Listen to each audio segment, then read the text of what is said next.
Experience what's next and explore Fashion Next with us.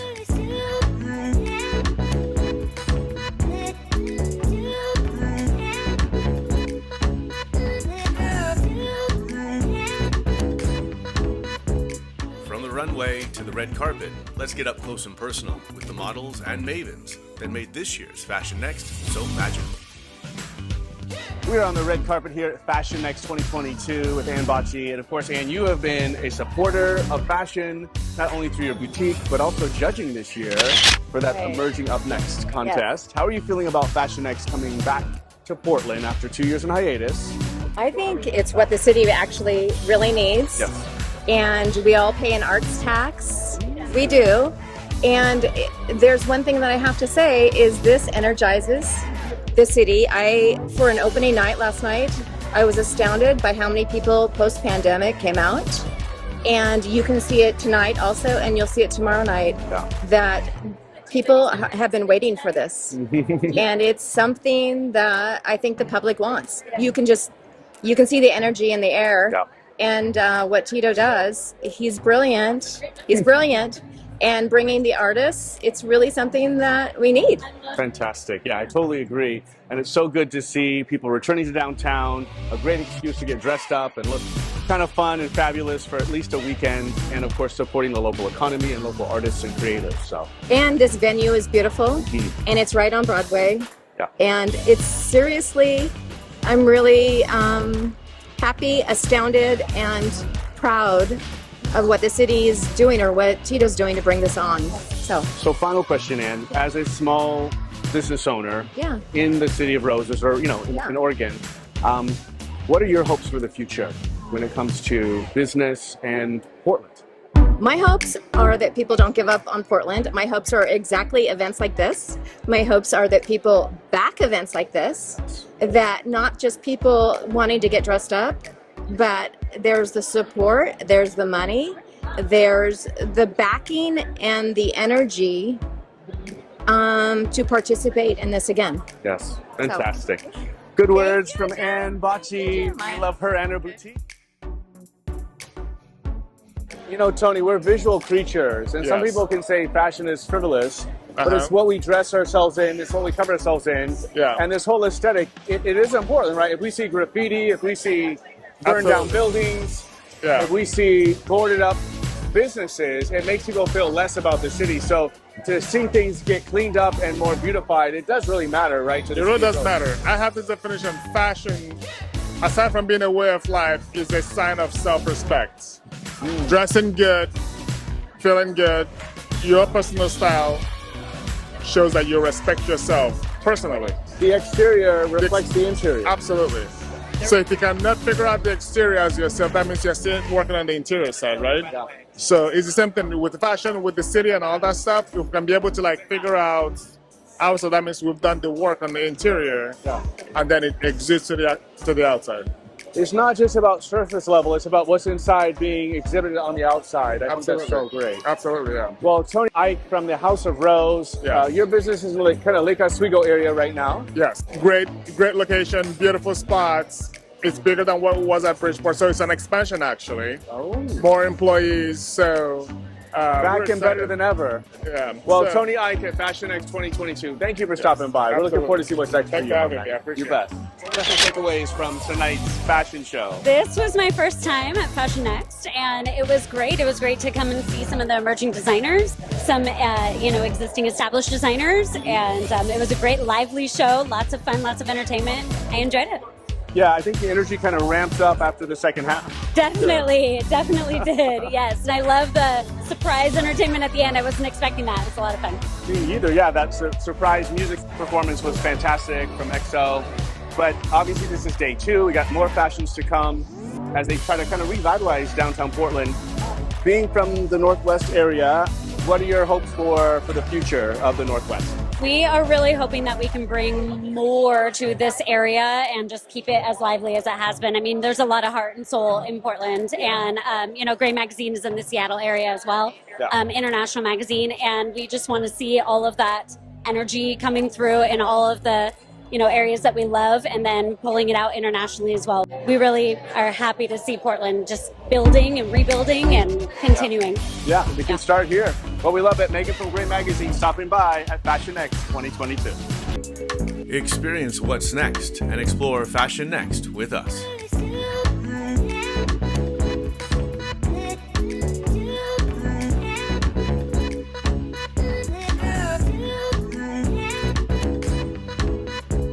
From the runway to the red carpet, let's get up close and personal with the models and Mavens that made this year's Fashion Next so magical. We just got to experience this phenomenal runway show. What were your impressions of tonight? Oh man, it is so good to be back out and about, to see the energy and people supporting each other. It was a beautiful show tonight. The models did a great job. I was so proud of them. We'll give a little props there because she helped kind of give them a little tune-up or a little refresher. After 2 years of virtual events, we're live and in person, so it helps to have some expert advice, I'll say. A little bit of brush up. Watch out for that slippery surface and the U-turn runway. Brand new runway, yeah. Brand new runway. But yeah. You felt like it was a successful first night of Fashion Next. I thought that it was a great success, and I can't wait to see the next couple nights. Fantastic. Yeah. Jolie from Ryan Artist stopping by the red carpet at Fashion Next.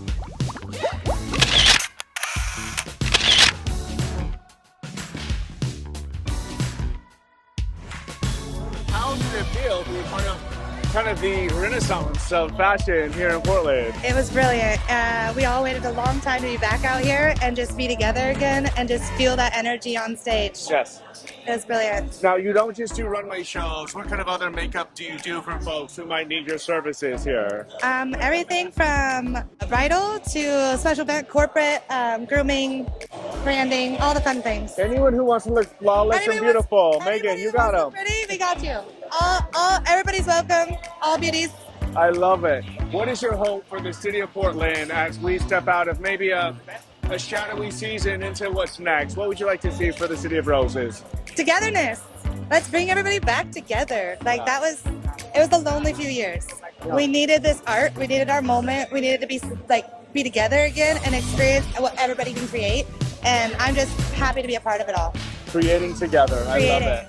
Meghan Blake, head makeup artist for FashionXT 2022. Stay tuned. There's a lot more fashion coming your way. How are you feeling being back in the City of Roses? I love it. Honestly, Portland is one of the most exquisite cities for fashion that maybe you may not know about, but this side of New York, this is where it's at. No doubt about that. So obviously, you understand Portland, the vibe, a little quirky, a little different, but obviously a lot of people are worried about everything's closed down, burned down, shut down. Of course. We're here creating a vibrant fashion scene, though, in the heart of downtown. How does that feel to be part of that renaissance, if you will? It's important because in the wake of everything and this national pause, we have to come back together, we have to connect, and this is so important. Events like this, it's about the connections. It's about the passion for fashion, if you will. Yeah. And really, that's the only way that we're going to get through this, is getting back together. And I've met so many amazing people tonight who are like, let's shoot, let's do this, let's do that. And that's really how we keep this going.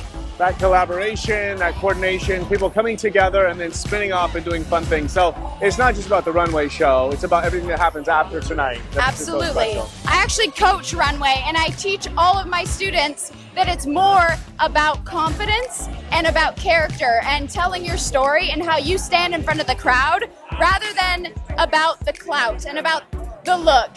Obviously, it's about the designs. I'm wearing Julie Danforth, of course. Amazing Pacific Northwest Seattle designer. I've worked with her for 10 years, and that's been incredible. Got to walk out and open for her tonight. But at the end of the day, yeah, it's about the connections, the interpersonal relationships that you make at events like this. And Tito's done an amazing job at Fashion Next cultivating that. Kimber obviously walked in the runway here for FashionXT and representing so well for Julie and other awesome designers here in the City of Roses. Thanks for stopping by. Thank you. All right, we're on the red carpet with Tito. We are back and better than ever for FashionXT. How are you feeling as we step into this awesome fashion festival? Well, I am feeling so relieved that day one is over, which was the first one after 2 years of not doing it live. Yeah. So huge weight has been lifted. Yeah. But it was great to see the highest number of audience we have seen in 10 years yesterday. Fantastic. And today is pretty much sold out. Yeah. And so, which means what we have been doing, people are craving it. What we've been doing, people are enjoying it. Most importantly, what we have been doing to support the emerging designers to connect with their patrons. The patrons are here. Now it is the job of the independent designers to sell it to them. Yeah. Well, that's fantastic. Yeah, great turnout. People are eager to get back out and about. And you brought FashionX right to the heart of Portland, downtown Portland, right on Broadway. Yeah. When you decided to do that, were there any apprehensions or concerns? Did you feel safe about it? Do you feel like it was a bold move? I myself is a big fan of downtown. Moved to the area like more than 10 years ago, 12 years ago, and I have been here through the craziness that downtown has gone through. So I feel that like downtown in any city, for it to be thriving, it has to have a cultural epicenter that is downtown, because downtown can afford to bring in culture at the level that other areas cannot, because it has the critical mass. Yeah. So we cannot leave or look away from downtown when times are tough. Right. So we lean into downtown. We lean into making it thriving in way what we can do, because people got not used to wearing nice outfit going out for the last 2.5 years. Yeah. And what better way to bring them out dressed up nice than a fashion show? So true. People are dressed up, they've got style and fashion. It went from no pants required at work to actually being fashionable. Some great commentary from Tito, of course, executive producer for FashionNXT, and bringing fashion back to downtown Portland on Broadway.